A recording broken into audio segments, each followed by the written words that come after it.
If you have ever been woken up at 2 in the morning by a leg cramp, you know what I am talking about. That sudden, violent seizing of the calf muscle that feels like it is being wrung out like a wet towel. The helplessness of it, because there is no position you can get into fast enough, no movement you can make that immediately stops it. You try to flex your foot and it makes it worse. You try to straighten your leg and your calf becomes a rock. You press your foot against the footboard of the bed and hold on and wait for it to release, which it eventually does, but not before leaving that deep soreness in the muscle belly that you will feel for the rest of the day. If that sounds familiar, you are not alone. Night leg cramps affect somewhere between 30 and 50% of adults over 60. They are one of the most commonly reported sleep disturbances in older adults. And yet they remain one of the most persistently misunderstood problems I encounter in my clinical practice. The conventional advice for night leg cramps is to stretch, specifically to stretch the calf by dorsiflexing the foot, pulling your toes toward you, holding the stretch until the cramp releases. And yes, that can help in the moment, when you are already in the middle of a cramp. But as a prevention strategy, it falls far short. I have patients who dutifully stretch their calves every night before bed and still wake up cramping 2 or 3 times a week. Because stretching does not address the underlying causes, it addresses the symptom in the moment. And there is a significant difference between those two things. My name is Sandra Whitmore. I am a certified physical therapist, and today I want to tell you what actually causes night leg cramps in people over 60 and what actually prevents them. Not what relieves them when they are already happening, though I will cover that too. What prevents them from happening in the first place. Let me start with a story. His name was Walter, and he was 70 years old when he first came to see me. Walter was, by any reasonable measure, a healthy and active older adult.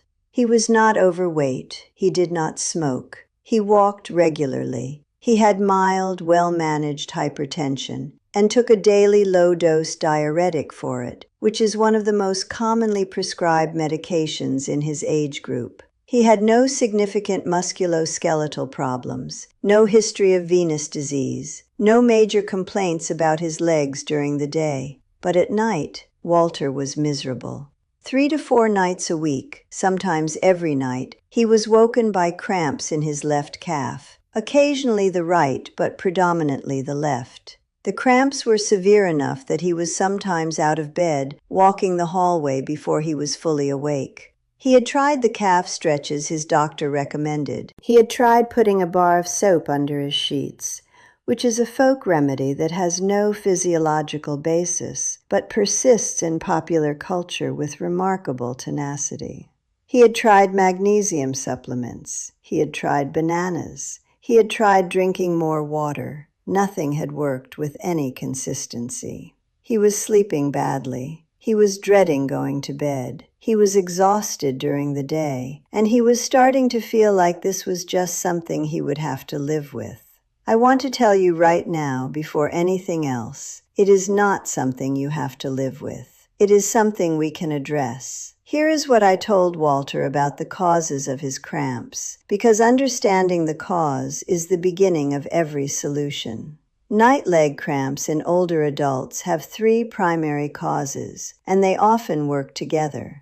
The first cause is altered neuromuscular control. As we age, the neural pathways that regulate muscle function become less precise. The motor neurons that fire your calf muscles can become overexcitable, meaning they can discharge spontaneously without any deliberate movement trigger. This is particularly likely to happen when the muscle is in a shortened position, which is exactly the position your calf is in when you are lying in bed with your feet in a natural resting position, toes pointing downward, and calf in a mildly shortened state. An overexcitable motor neuron firing into a shortened muscle is the physiological recipe for a cramp. The second cause, and the one that is most directly relevant to my work, is circulatory insufficiency during sleep. When you are lying down, your leg circulation changes significantly. The orthostatic pressure that normally drives blood downward into your legs is removed, which is generally beneficial for venous return. But the muscular activity that normally keeps blood moving through your calf vasculature, the calf muscle pump, is also absent because you are not walking or standing. During sleep, if your circulation is already compromised by daytime inactivity, your calf muscles may experience mild ischemia, which is reduced oxygen delivery. Ischemia makes muscles irritable. Irritable muscles are more prone to spontaneous cramping. The third cause is electrolyte imbalance. Your muscle cells require precise concentrations of sodium, potassium, magnesium, and calcium to contract and relax normally. When any of these electrolytes falls outside the normal range, the contraction-relaxation cycle can become dysregulated, and cramping becomes more likely. In people over 60, electrolyte imbalances are more common than in younger adults for several reasons: reduced kidney function, altered dietary patterns, and medication effects. Walter's daily diuretic was almost certainly contributing to electrolyte losses,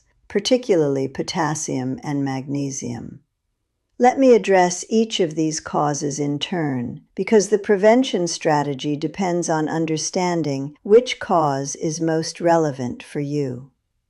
For the first cause, altered neuromuscular control, the most effective intervention is what I call pre-sleep neuromuscular priming.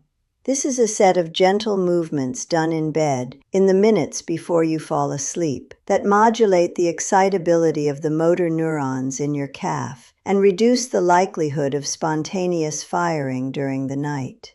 The movements are simple. Lying on your back with your legs straight, you flex your feet slowly and deliberately upward, pulling your toes toward your shins. Hold the flex for 5 seconds, then release completely. Do this 10 times, slowly, with full attention to the sensation of the calf muscle lengthening during each flex. Then do 10 slow ankle circles in each direction. Then, and this is the component that most distinguishes my approach from standard stretching advice, you do 10 gentle calf compressions. You reach down and wrap both hands around your calf, just below the knee, and apply firm, gentle squeezing pressure for 3 seconds. Then release. Move your hands down an inch and repeat. Work your way from just below the knee down to just above the ankle in 5 or 6 positions. This combination, gentle flex, ankle circles, and manual compression, does something that simple stretching does not do. It not only lengthens the muscle, but also activates and then settles the motor neuron pathways, improving the coherence of the neural signal to the muscle and reducing spontaneous excitability. Think of it like cycling a system. You run it through its range gently, in a controlled way, before leaving it idle for the night. Walter started doing this routine every night. By the end of the first week, his cramp frequency had dropped from 3 to 4 nights per week to 1 to 2. By the end of the month, he was having cramps roughly once a week. That is not 0. But for Walter, who had been dreading every night's sleep, once a week felt like freedom. For the second cause, circulatory insufficiency during sleep, the solution is to improve your daytime circulation so that your calf muscles arrive at bedtime with better vascular tone. This is the connection that almost no one makes when talking about night cramps. What you do during the day affects what happens to your muscles at night. If you have spent 12 hours with your calves largely inactive, blood pooled in your lower legs, and your venous system working at reduced efficiency, your muscles arrive at bedtime already in a mildly oxygen-compromised state. They are more irritable.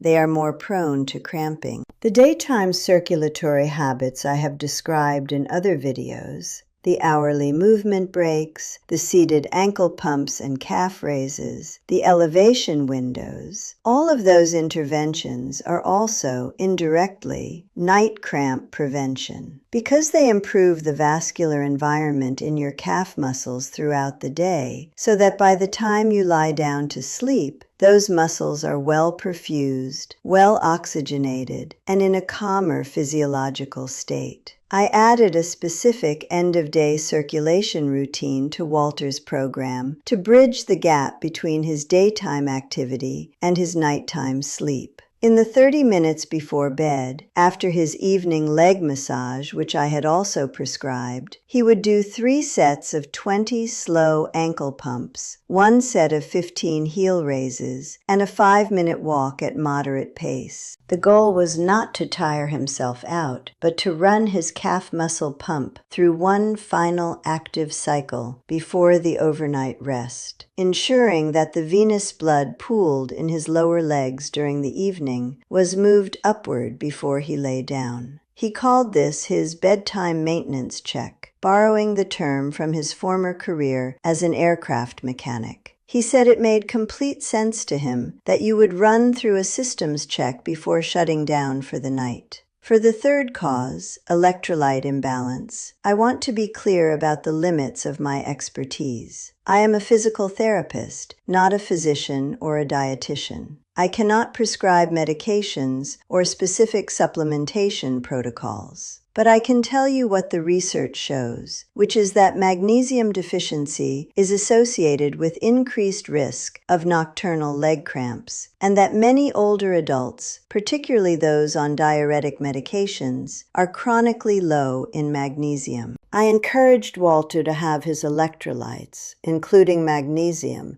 checked at his next appointment, and to specifically mention to his physician that he was experiencing frequent nocturnal cramps while on his diuretic. His doctor checked his magnesium level and found it at the low end of normal, and agreed to try a magnesium glycinate supplement at bedtime. The combination of the supplementation and the behavioral interventions reduced Walter's cramps to less than once per week within 6 weeks. Now let me put everything together into a practical protocol that addresses all 3 causes simultaneously.